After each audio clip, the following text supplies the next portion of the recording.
अस्सलाम वालेकुम स्टूडेंट्स। अच्छा, लास्ट टाइम हमने एडिक्शन वाला चैप्टर स्टार्ट किया हुआ था। ठीक है। तो इसमें हमारे पास जो इसकी कैटेगरीज की चैप्टर नंबर 19 था। तो इसमें हमने सारी कैटेगरीज इसकी पढ़ ली थी। एडिक्शन के जो सब्सटेंस अब्यूज के टाइप्स हैं। उसके बाद अब हमारा जो इम्पोर्टेंट बॉक्स है वो डिस्कस करने वाला रह गया था। ठीक है, वहां से हमने स्टार्ट करना है। एक तो हमने ये बॉक्स करना है, अल्कोहलिक एनोनिमस वाला। It's very important. Chapter number 19 है, ये आपने ओपन कर लेना है और पेज नंबर है इसका मेंटल हेल्थ पे 375। ठीक है। तो आई होप आपको पिछला लेक्चर समझ आ गया होगा। मैंने ग्रुप में डिस्कस कर दिए थे सारे, जो स्टिमुलेट करते हैं सीएनएस को और जो डिप्रेस करते हैं वो सारे उसके अकॉर्डिंग उसके सिम्टम को आपने याद कर लेना है। ठीक है। और विड्रोल डिटॉक्सिफिकेशन के बारे में भी मैंने बता दिया था। विड्रोल का मतलब ये होता है कि जब एक ड्रग स्टॉप कर देती है तो उसके कुछ सिम्टम्स शो होती हैं आपको। That is the withdrawal. Detoxification का मतलब ये होता है जब आपकी बॉडी से वो ड्रग रिमूव हो जाती है। ठीक है। वो किस तरह से होती है, विड्रोल क्या होता है, तो कुछ ऐसी कैटेगरीज होती हैं जिसमें विड्रोल की सिम्टम आती हैं और कुछ ऐसी कैटेगरीज होती हैं जिसमें कोई भी विड्रोल की सिम्टम नहीं आती। तो ये भी आपने मतलब याद कर लिया होगा सारा। अब हम आगे मूव करते हैं, हम स्टेप्स पढ़ते हैं अल्कोहलिक एनोनिमस के बारे में। इसका बेसिक कॉन्सेप्ट जो है ना वो मैं आपको पहले बता दूं कि ये एक इंटरनेशनल ग्रुप है। मतलब कि उन लोगों के लिए है जो अल्कोहल का एडिक्शन जो है ना उसको छोड़ना चाहते हैं हम। ठीक है। तो इसमें मेन आइडिया जो है ना हमारा वो ये होता है कि सेल्फ कंट्रोल से ज्यादा जो है ना स्पिरिचुअल और सोशल सपोर्ट जो है उससे इंसान जो है ना अपना एडिक्शन जो है वो ओवरकम कर सकता है।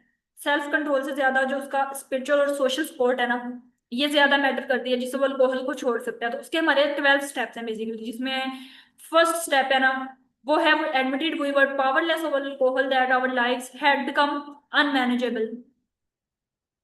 तो इसमें क्या होता है कि इसका मतलब क्या है कि पहला स्टेप ये मतलब हम लोग मान लें कि हम अल्कोहल के कंट्रोल में हैं और अपनी जिंदगी खुद मैनेज कर अपनी जिंदगी खुद मैनेज नहीं कर पा रहे। अपनी कमजोरी एक्सेप्ट करना पहला स्टेप होता है कि अपनी वीकनेस को एक्सेप्ट करना। ठीक है। दूसरा स्टेप क्या है अब? दूसरा स्टेप होता है came to believe that a power greater than ourselves. इसका मतलब ये होता है कि ये मान लेना कि हमसे ऊपर की कोई ताकत हमें नॉर्मल जिंदगी वापस हमारी जो है वो ला सकती है, नॉर्मल जिंदगी पे ला सकती है, लाइक गॉड। थर्ड स्टेप क्या है? Make a decision to turn our wills and lives over the care of God as we understood. इसका मतलब क्या होता है? इसका मतलब ये होता है कि अपनी जिंदगी यानी अपनी मर्जी और जिंदगी उस ताकत के हवाले कर देना, यकीन करना कि वो हमें गाइड करेगा। ठीक है, यानी कि गॉड। फोर्थ स्टेप क्या है? Made a searching and fearless moral inventory of ourselves. अच्छा, इस लेक्चर के अंदर एक तो हमने ये 12 स्टेप्स जो होते हैं वो डिस्कस करने हैं। उसके अलावा हमने इसमें इसका जो फार्माकोलॉजिकल ट्रीटमेंट है वो पढ़ना है और इसका क्लाइंट और फैमिली एजुकेशन पढ़ने हैं। ये तीन टॉपिक्स हैं जो आज हमने एडिक्शन के चैप्टर में पढ़ने हैं और ये कंप्लीट हो जाएगा हमारा कंटेंट फिर एडिक्शन वाला। अच्छा, अब हम लोग इसका फोर्थ स्टेप पढ़ रहे थे made a searching and fearless moral inventory of ourself. इसका मतलब क्या होता है? मतलब अपनी जिंदगी, अपनी गलतियां और अपने करैक्टर का ईमानदारी से जायजा लेना, दैट इज कॉल्ड। इस लाइन का सिंपल मीनिंग ये है, यानी सेल्फ एग्जामिनेशन करना। फोर्थ स्टेप ये है। फिफ्थ क्या होता है? Admitted to go to ourself and to another human being the exact nature of our wrong. इसका मतलब क्या होता है कि अपनी गलतियां खुद, किसी और इंसान और गॉड के सामने मतलब के मान लेना। फिफ्थ स्टेप ये है। सिक्स स्टेप है work entirely ready to have God remove all these defects of character. इसका मतलब ये होता है कि अपने करेक्टर के जो भी फ्लॉज है हमारी यानी कि करेक्टर में उसको सुधारने के लिए हम लोग तैयार हो जाए। ठीक है। सेवन स्टेप पे होता है humbly asked him to remove our shortcomings, यानी कि अल्लाह ताला से अपनी बुराइयां दूर करने की दुआ करें। ठीक है। एट्थ स्टेप होता है made a list of all persons we made harmed and became willing to make amends to them, यानी उन सब लोगों की लिस्ट बनाना जिन्हें हमने नुकसान पहुंचाया और उनसे माफी मांगने के लिए तैयार हो जाना। ठीक है।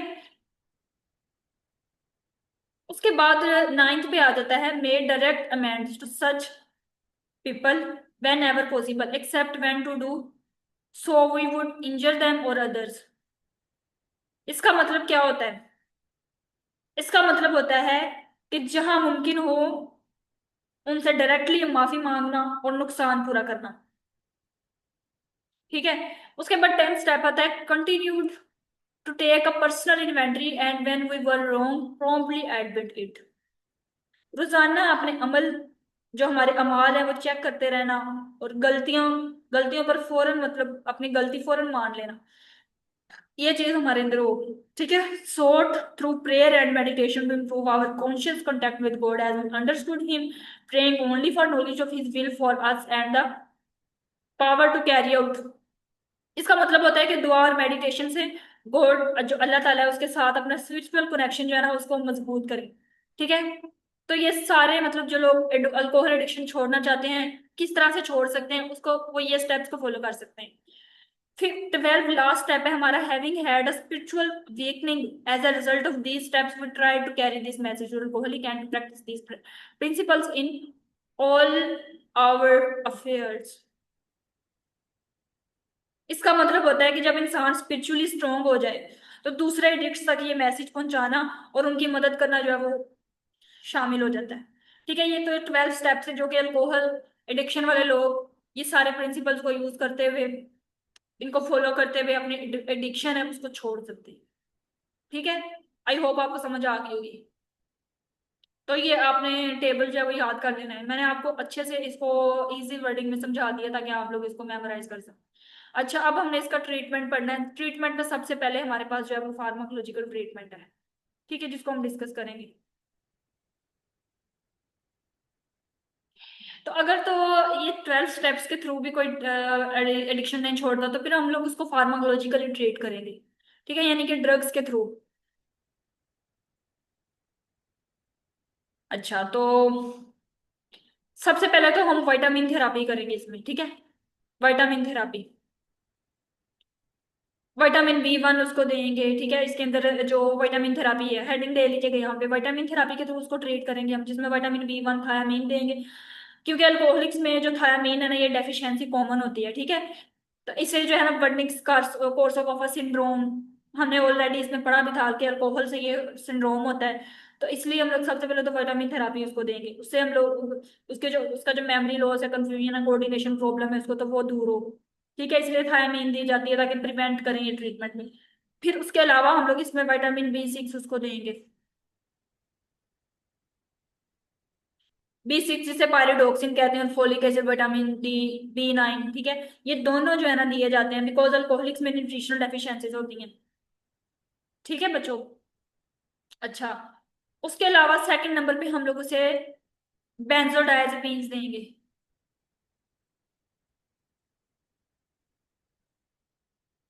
ठीक है, ये देखिए बेंजोडायजेपिन्स, ये अंडरलाइन कर लीजिएगा आप लोग। बेंजोडायजेपिन जो कि एंक्सियोलिटिक्स एजेंट्स है हमारे पास, एंटी एंजाइटी ड्रग्स हैं ये। फर्स्ट नंबर पे हम उसका ट्रीटमेंट करेंगे विटामिन के थ्रू, और सेकंड नंबर पे हम उसे जो है वो बेंजोडायजेपिन्स के थ्रू, यानी anti anxiety drugs. Second treatment है उसका एंटी एंजाइटी ड्रग्स, और फर्स्ट ट्रीटमेंट है उसका थ्रू विटामिन थेरापी। ठीक है, जिसमें विटामिन B1 देंगे आप लोग, विटामिन B12 देंगे, फोलिक एसिड देंगे उसको। ठीक है बच्चों, उसके बाद बेंजोडायजेपिन्स के अंदर आप क्या देंगे, बेंजोडायजेपिन में आप डायजेपिन देंगे, क्लोरडायजेपाम देंगे। ठीक है, इससे 3 से 4 जो ड्रग्स है ये आपने याद रख लेनी है। क्योंकि जब भी पेशेंट अल्कोहल छोड़ता है ना तो उसको विड्रॉल सिम्टम्स आ जाती हैं, जैसे ट्रेमर, एंजाइटी, स्वेटिंग, सीजर्स। तो इसलिए उसको हम बेंजोडायजेपिन देंगे। ठीक है, इन सिम्टम्स को कंट्रोल करने के लिए बेंजोडायजेपिन दी जाती है उसको। ठीक है, ये दवाइयां जो है उसको मतलब कि जब हम लोग ये मेडिसिन उसको देंगे तो वो उसको काम करेंगे, उसकी विड्रॉल को सेफ बनाती हैं। ठीक है। अच्छा, उसके अलावा हम लोग उसको डाइसल्फिराम देंगे।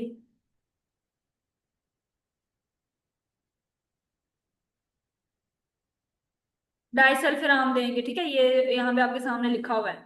अब ये जो ड्रग होती है ये पेशेंट को अल्कोहल से दूर रखने के लिए दी जाती है। ठीक है, अगर पेशेंट अल्कोहल पीता है ना तो जब वो डाइसल्फिराम ले रहा हो तो बहुत सीवियर रिएक्शन होता है, इसलिए हेडेक, वॉमिटिंग, स्वेटिंग, ये सारा कुछ जो है ना हमारे पास ये मतलब कि उसको पाल्पिटेशन वगैरह हो सकती हैं। तो सीवियर केसेस में रेस्पिरेटरी डिस्ट्रेस और कार्डियोवास्कुलर कोलैप्स भी उसको हो सकता है। तो इस रिएक्शन के डर से पेशेंट को ना पेशेंट जो है वो दोबारा पीने से जो है वो रोका जाता है। ठीक है, लेकिन रिएक्शन जो है वो तब हो सकता है अगर पेशेंट जो है वो विनेगर या फिर माउथ वॉश वगैरह जैसे अल्कोहल कंटेनिंग प्रोडक्ट्स यूज करें, उस सूरत में हो सकता है, वैसे नहीं होगा।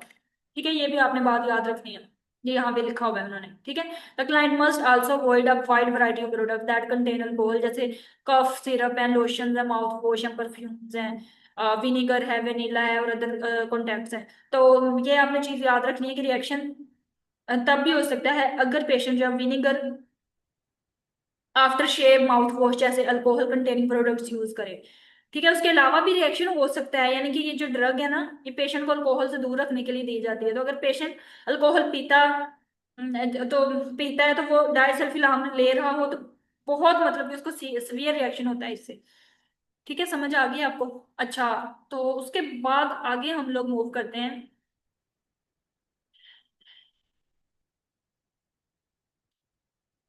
फोर्थ हमारे पास ड्रग आती है कैम्प्रोसेट। ठीक है, कैम्प्रोसेट जिसे कैम्प्राल भी कहते हैं, कैम्प्राल, कैम्प्राल।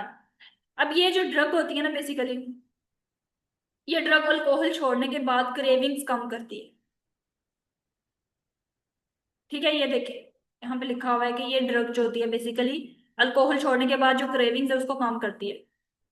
तो इसलिए क्या होता है कि रिकवरी के इनिशियल मंथ में हेल्पफुल होती है ये ड्रग, इसलिए ये ड्रग दी जाती है। जो जो अल्कोहल के first few month of recovery होती है ना, उसमें ये ड्रग जो होती है वो बहुत इफेक्टिव होती है। अब ये करती क्या है, इसका मैकेनिज्म ऑफ एक्शन किस तरह से होता है कि ये जो ड्रग है ये गाबा और ग्लूटामेट बैलेंस को रिस्टोर करती है जो अल्कोहल से डिस्टर्ब हो जाती है। ठीक है,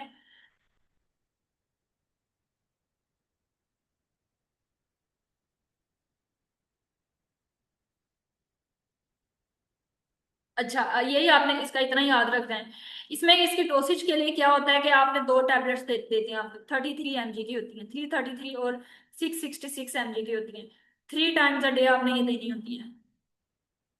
लेकिन उन्होंने कहा है कि एक प्रिकॉशन है कि वो पर्सन जिनको रीनल इम्पेयरमेंट होती है ना, वो इस ड्रग को नहीं ले सकता क्योंकि इसके कुछ साइड इफेक्ट होते हैं, जैसे कि डायरिया, नोजिया, फ्लैटुलेंस, प्राइटिस वगैरह। तो इस तरह से मतलब कि वो ये ड्रग नहीं लेगा।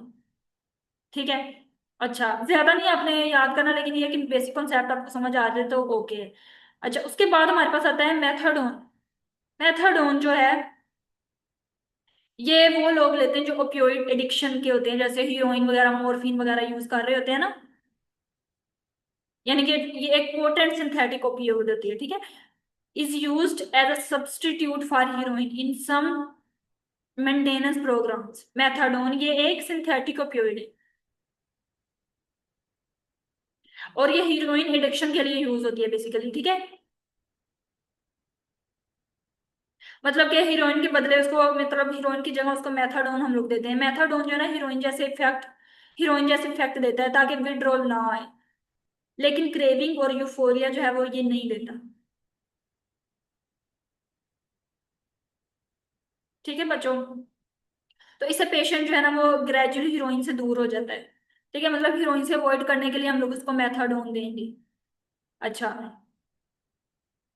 तो इसलिए ये जो आपके पास मेथाडोन होती है ये एक मेंटेनेंस थेरापी है। ठीक है, और सुपरवाइज्ड यूज में दी जाती है, यानी कि सुपरविजन प्रॉपर जो है ना इसकी होनी चाहिए।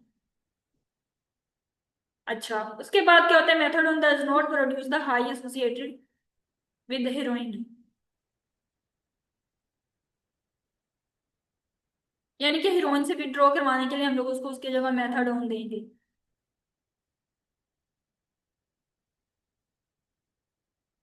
अच्छा, उसके बाद हमारे पास आ जाती है ड्रग लीवो मेथाडाइन। ये भी एक नार्कोटिक एनाल्जेसिक है और ये ओपियोइड जो डिपेंडेंस पे ट्रीटमेंट भी होते हैं लोग, उनको हम लोग ये देते हैं। ये भी एक सिंथेटिक ओपियोइड एनाल्जेसिक है, मेथाडोन जैसी ही है। ठीक है, यूज होती है ओपियोइड डिपेंडेंस के ट्रीटमेंट में। ठीक है, इसका डिफरेंस क्या होता है बेसिकली इन दोनों का, इसका ड्यूरेशन ऑफ एक्शन जो है ना वो ज्यादा होता है, इसलिए कम फ्रीक्वेंसी में जो है ना वो देनी पड़ती है। ये जो ड्रग होती है ना लीवोमेथाडाइन, ये इट इज यूज्ड इन,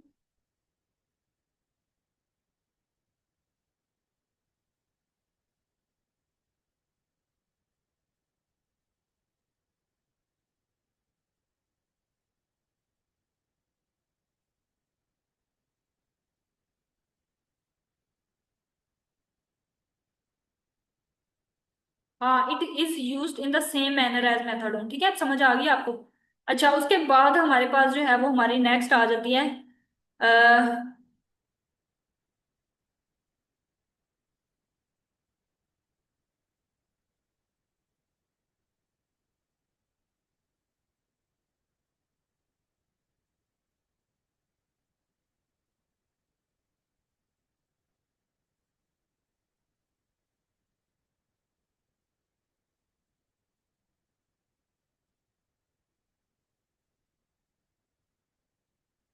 विप्रीनोफीन आ जाती है, विप्रीनोफीन, नालोक्सोन।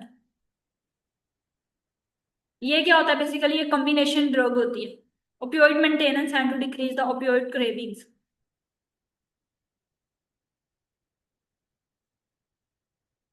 ठीक है, बिप्रीनोफीन जो होती है ये एक सेमी सिंथेटिक ओपियोइड होती है। एंड नैलोक्सोन जो होता है बेसिकली हमारे पास वो ओपियोइड इनवर्स एगोनिस्ट है। विप्रोनोफिन प्लस नैलोक्सोन, इसे सबोक्सोन भी कहते हैं। यानी ये कॉम्बिनेशन मेडिसिन यूज होती है, दोनों को कंबाइन करके हम लोग यूज करते हैं। और ये किस लिए यूज होती है, ओपियोइड मेंटेनेंस थेरापी के लिए यूज होती है, मतलब पेशेंट को सेफ सब्स्टिट्यूट देना।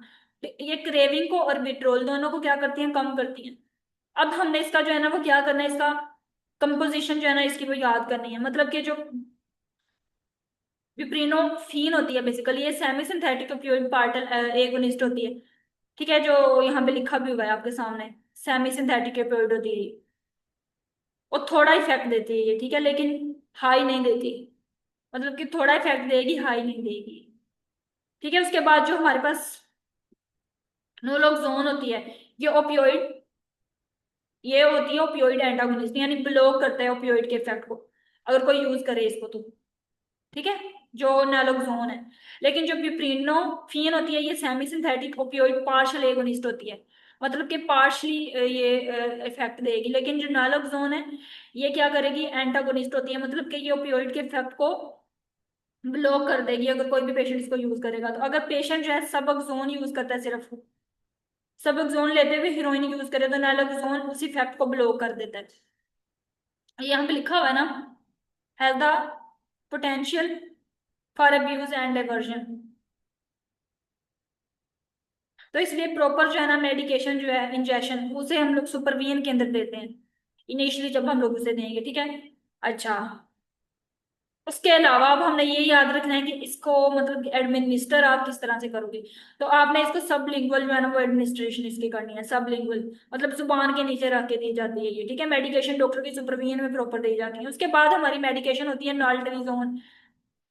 नाइट्रिजोन बेसिकली क्या है, ये भी बेसिकली क्या है, ओपियोइड रिसेप्टर एंटागोनिस्ट के तौर पे यूज होती है और ओवरडोज को ट्रीट करने के लिए यूज होती है। यानी ओपियोइड रिसेप्टर को ब्लॉक करता है। अगर पेशेंट दोबारा ओपियोइड ले भी ले तो जो उसे नशा है ना मतलब इसका, वो उसे फील नहीं होगा। ठीक है, इससे रिलैक्स जो है ना वो डिस्करेज हो जाता है। इसका यूज क्या होता है basically, it blocks the effect of any opioid that might be ingested। ठीक है, ये आपको भी मैंने बताया, thereby negating the effect of using more opioids।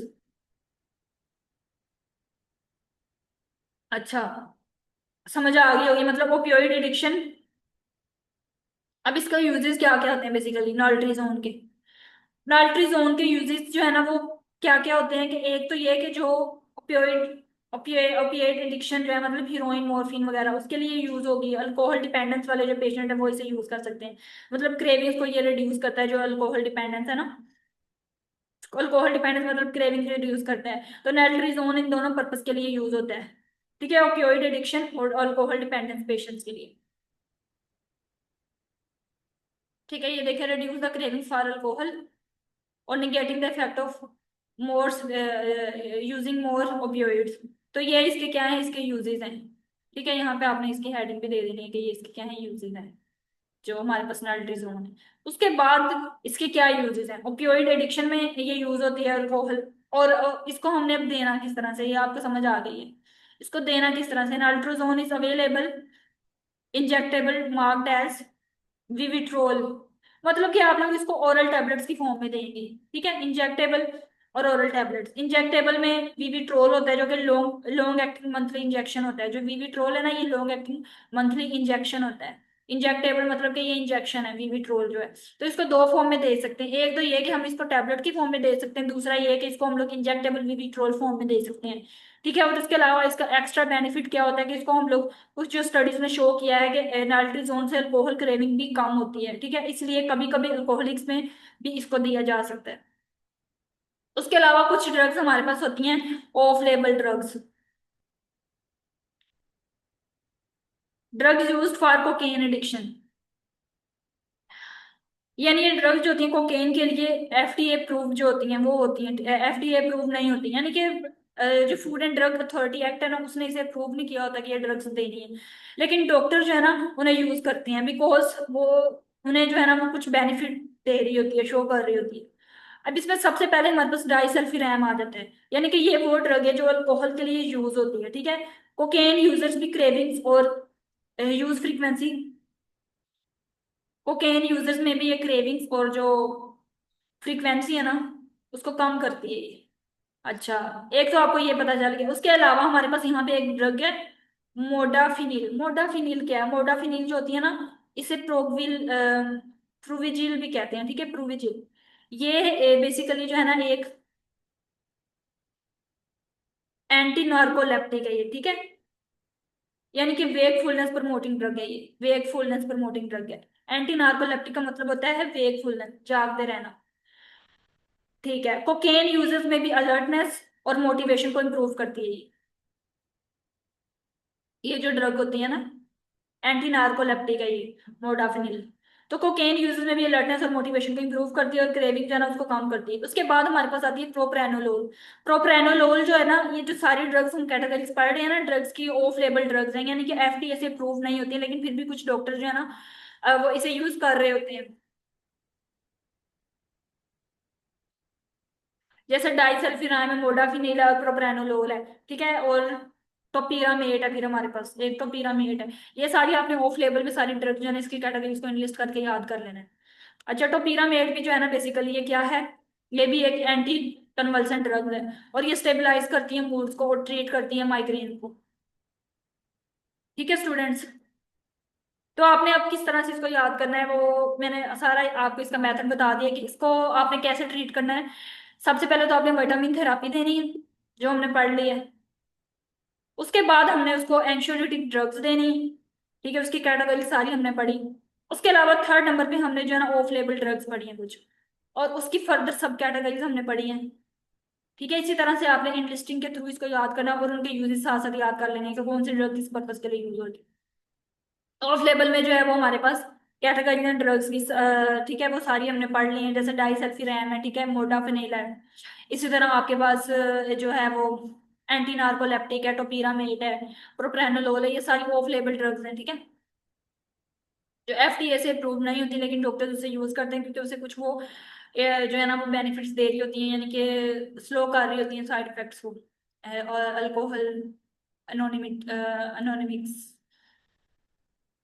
में जो मतलब जो अल्कोहल यूज कर रहे होते हैं उनमें। उसके बाद हमारा लास्ट टॉपिक है जिसमें मैंने आपको बताया था कि हमने जो है ना क्लाइंट एंड फैमिली एजुकेशन के बारे में पढ़ना है और उसके अलावा नर्सिंग इंटरवेंशंस पढ़नी है। जो हमने अल्कोहल जो सब्सटेंस अब्यूज करते हैं उनके लिए हम लोग क्या क्या इंटरवेंशन देंगे। सबसे पहले क्लाइंट एंड फैमिली एजुकेशन को पढ़ेंगे जो कि पेज नंबर आपके पास 385 जो है ना वहां पे है। ठीक है, तो बॉक्स आपने क्योंकि सारे याद करने मैंने आपको ऑलरेडी बता दिया था इसके बारे में।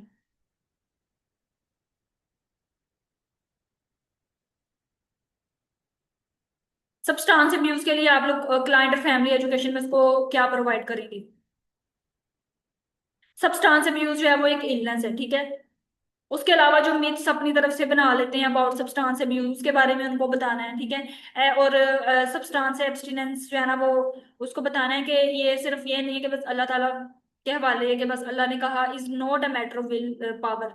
विल पावर का ये मतलब कि मसला नहीं है, और कोई मतलब कि अल्कोहल वेदर बीर वाइन वगैरह ये इसके बारे में आपने उनको बताना है कि ये जो है ना वो अब्यूज्ड सब्सटेंसेस ही हैं। ठीक है, उसके अलावा प्रेस्क्राइब मेडिकेशन जो है वो भी अब्यूज सब्सटेंस है। ठीक है, feedback from family about relapse signs और example, a return to previous maladaptive coping mechanism is vital.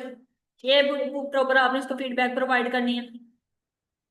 ठीक है। कंटिन्यूड पार्टिसिपेशन जो होती है in and after care programme, वो भी इंपॉर्टेंट होती है। तो ये सारी आपने मतलब कि ये जस्ट एक रीड करने वाली हैं, ये कभी आई नहीं आज तक, लेकिन अभी तक पेपर्स में, लेकिन फिर भी आप लोगों ने इसको रीड कर लेना है। उसके बाद हमारे पास जो है ना इसकी सब्सटेंस अब्यूज के लिए नर्सिंग इंटरवेंशन है, मतलब कि उसको हेल्थ टीचिंग देनी है आपने क्लाइंट को और फैमिली को। मिथ्स जो होती हैं उसके बारे में आपने कहना है कि कोई भी अपनी तरफ से आपने बात जो है वो जनरेट नहीं कर देनी, डिस्पेल करना है मिथ्स को सराउंडिंग जो सब्सटेंस अब्यूज के बारे में उसने बनाई हुई है, कि जी बस अल्लाह हिदायत देगा तो ये बंदा जो है वो सब्सटेंस अब्यूज छोड़ सकता है। नहीं, बल्कि आपके अपने कंट्रोल में होती है ये चीज जो सब्सटेंस अब्यूज कर रहे होते हैं। ठीक है। डिक्रीज को dependent behaviours among family members, अगर कोई और ये यूज कर रहा है तो आपने उस चीज को कम करना है, दूसरों को देखा देखी मतलब सब्सटेंस अब्यूज नहीं करना। Make appropriate referral for the family members, मतलब अगर कोई भी आपकी फैमिली में एडिक्शन कर रहा है तो आपने बता देना कि ये बंदा जो एडिक्ट कर रहा है, ताकि उसको प्रॉपर नर्सिंग इंटरवेंशन के थ्रू जो है वो एडिक्शन जो है वो उससे उसको खत्म किया जा सके। ठीक है। या तो उसको मेडिकली हम लोग खत्म करें ड्रग्स के थ्रू, या फिर उसको जो है वो जो प्रॉपर स्टेप्स होती हैं मेडिटेशन उसकी करें हम लोग। ठीक है। उसके थ्रू हम लोग उसको मैनेज कर सकते हैं नर्सिंग इंटरवेंशन में, उसके सब्सटेंस भी उसको कम कर सकते हैं, उसकी कॉपिंग स्किल्स जो है उसको प्रमोट करेंगे। Role play potentially difficult situations. अच्छा, focus on here and now with the द क्लाइंट्स, और रियलिस्टिक गोल्स हम सेट कर सकते हैं। ठीक है। तो ये सारी मतलब कि जस्ट ट्रीट करने के लिए है, नर्सिंग इंटरवेंशन के थ्रू जो है ना हम लोग अल्कोहल एडिक्ट जो है उसको कम कर सकते हैं, एडिक्शन को। तो ये सब्सटेंस अब्यूज वाला चैप्टर हमारा कंप्लीट हो गया। बस ये जो इंपॉर्टेंट चीजें थी मैंने आपको वो हाईलाइट भी करवा दी और साथ साथ बता भी दिया। आज का आपका इतना छोटा सा लेक्चर है, आपने ये आज ही याद कर लेना। ठीक है। चलें, अपना ख्याल रखिएगा। आज का लेक्चर इतना ही था। अल्लाह हाफिज।